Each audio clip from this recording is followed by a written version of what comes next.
اللهم صل وسلم وبارك على سيدنا محمد وعلى آل سيدنا محمد. السلام عليكم.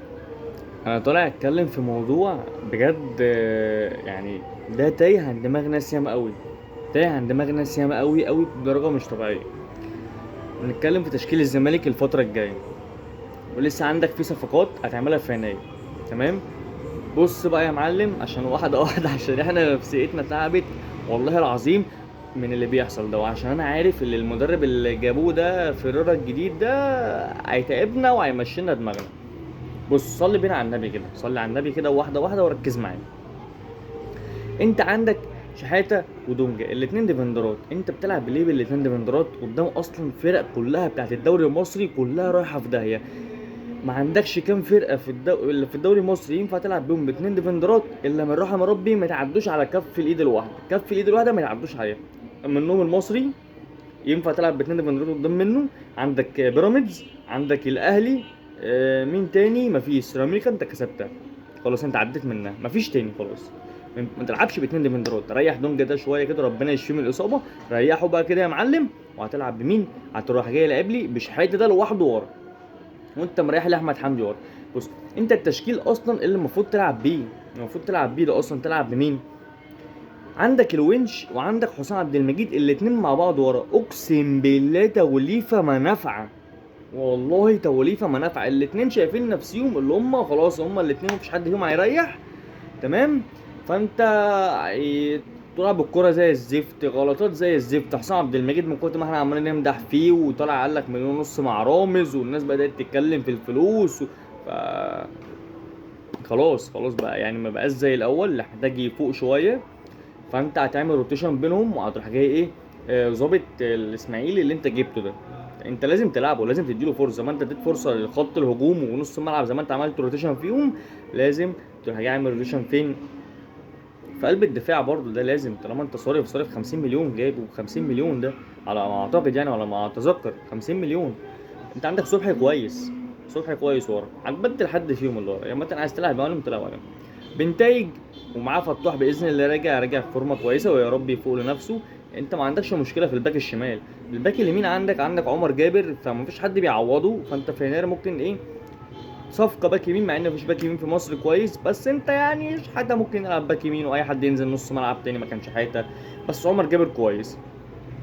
نص الملعب يا معلم، عندك شحاته هيلعب ورا. تمام. هيلعب مركز ستة. قدام بقى عبد الله السعيد، مع احترامي ليك ومع احترامي لتاريخك، واحنا كزملكاويه اقسم بالله كلنا بنعشقك، كلنا والله العظيم بنعشقك. بس مودريتش معاه بالون دور ومع سنه كده، وكان بينزل اخر نص ساعه. دي بروين وكان بينزل ساعات تبديل ومشى من السيتي. يعني مع احترامي والله ليك ولتاريخك، يعني مش هتقدر تلعب مع التيم اللي موجود دلوقتي. على ما اعتقد ان انت لازم تلعب ادم كايد وناصر ماهر. العب بادم كايد وناصر ماهر، اسمع مني والله ما في فرقه هتهاجم عليك اصلا. والله ما في فرقه هتهاجم عليك، انت هتبقى ماسك كل الكوره. فانت لما تلعب بادم كايد وناصر ماهر، الاثنين اصلا بيلعبوا كوره هجوميه شويه معاهم شحاته ورا، كوره هجوميه شويه. فده هيريحك ليه؟ عمر جابر هيضم معاهم على نص الملعب شويه، على بنتايج مثلا يضم على نص الملعب شويه، فانت قافل نص الملعب شويه، قافل نص الملعب. بيضموا ويرجعوا ما يتقدموش، ما تلعبش بيهم قدام خالص. مش عايز انا فراوده مش عايز قصدي باكات تجري وترفع، واللعب القديم ده بتاع 2009 ده انا مش عايزه خالص. هتلعب بالاثنين دول. نص المير طبعا بيلعب 10 احسن ما انت بتلعبه هافضه خالص. وهتروح جاي لاعب بمين بقى معلم؟ شيكو بانزا هاف شمال. وهتروح جاي لاعب بمين؟ الفينا هتروح جاي لاعب ايه؟ هاف يمين. وهتلعب قدام اقسم بالله مع احترامي برضو للدباغ، بس ناصر ماهر يا جدعان ما تنسوش الفضل بتاعه، ما تنسوش الفضل بتاعه، ولا مجتهد وكويس قوي ولازم يلعب. تمام. وهتنزل الدباغ معاه، ممكن لو احتاجت الفرو التاني تطلع واحد من نص الملعب تروح جاي منزله كده. وعبد الحميد معالي ما ننسوش، عبد الحميد معالي حته تقيله قوي قوي قوي يا جماعه. هيبقى برضه بديل لألفينا، يا اما برضه اي حد من نص الملعب هيطلع، الولد ده هيروح جاي نازل مايل حته مايل جبهه اليمين. الولد ده كويس قوي. الدباغ طبعا هيبدل. عمرو ناصر لازم يشد حلو شويه. الولد اللي احنا جبناه ده ربيع. عندك في نص الملعب، عندك ناس كتير، عندك الشهيد محمود جهاد. مش عارف ده هيرجع امتى الصراحة. عندك احمد حمدي، مش عارف ماله احمد حمدي برضو، مش زي الاول. يعني من ساعة الإصابة ما جاش قدام خالص. عندك كذا حد انت جبتهم. بجد بص بقى، انا من رأيي كزملكاوي اقسم بالله احنا محتاجين واحد زي احمد عبد القادر. شئت ام ابيت احمد عبد القادر ده لازم يجي الزمالك، لازم يجي الزمالك. احسن من تشيكو بنزا، احسن من تشيكو بنزا. هيلعب. اتفرج على احمد عبد القادر ده لما يلعب هاف يمين، هاف شمال قصدي، انا اسف، هاف شمال. والفينا ده اللي يلعب هاف يمين، وحطه قدام منهم ناصر منسي عامه الدباغ يعني. اتفرج على الثلاثه دول هيعملوا ايه، اتفرج. مهاري هنا على مهاري هنا، وواحد قدام بيخلص بدماغه وبيخلص برجله وبينزل يستلم من نص الملعب. معاهم ناصر ماهر رقم 10 يطلعك هنا ويطلع هنا، ومهاري بيعرف يعدي برضه واحد على واحد. اتفرج انت، محدش هيهاجمك اصلا بالمنظر ده، محدش هيهاجمك. يعني اتمنى يا رب المدرب بتاعنا ده يفهم، بدل ما يسوحنا احنا لسه بنقول يا هادي وبتعادل مع المقاولين. طب انت لو كنت تعادلت مع سيراميكا كنا احنا قلنا ماشي، اما انت راح تعادل لي مع المقاولين.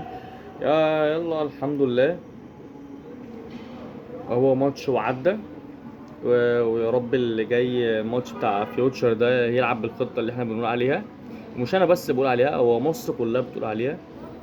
ويعقل كده وبإذن الله يبقى كويس يعني. ويا عالم، يا عالم لسه الدوري طويل، ومنافسينك أقوياء جدا. بس انت بجد محتاج احمد عبد القادر، بجد محتاج احمد عبد القادر. آه، هيفرق معانا جامد قوي يا جدعان، واتمنى اشوف رايكم في الكومنتات. يعني انا من رايي عبد القادر احسن من شيكو بنزا، واحسن هاف شمال يجي اللي هو نجيبه في يناير ده بالظبط يعني. وهينفعنا في افريقيا، والاثنين هيبدلوا مع بعض في افريقيا، عشان شيكو بنزا لوحده مش هيعرف في افريقيا، مش هيعرف هم يصد على دول. لا انت عندك الفينا مع عبد الحميد معالي، الاثنين فرده تقال وكويسين، وعبد المعالي ده صغير والفينا صغير، فالاثنين ايه لسه بدري معاهم. ويا مسائل، اشوفكم الماتش الجاي و